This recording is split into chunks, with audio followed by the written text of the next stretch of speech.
കാഴ്ചയിൽ കല്ലുപോൽ തോന്നാറുണ്ടെങ്കിലും അഴകുള്ള കവിതയാണെന്നും അച്ഛൻ. അമ്മ ചൊല്ലിത്തരും കഥകളിൽ നിത്യവും മിഴിവാർന്ന നായകനെന്നും അച്ഛൻ. മിഴിവാർന്ന നായകനെന്നുമച്ഛൻ. അറിയാതെ പ്രതിസന്ധി പുണരുന്ന നേരത്ത് കുലുങ്ങാത്ത കുന്നുപോലുയരുമച്ഛൻ. അറിയും തോറും ഉള്ളിൽ അത്ഭുതം കൂടുന്ന ആഴക്കടലിൻ്റെ താഴ്ചയച്ഛൻ.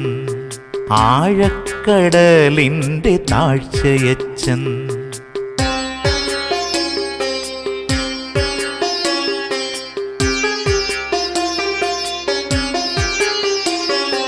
വായിക്കും തോറും ഉള്ളിലാഴ്ന്നു പതി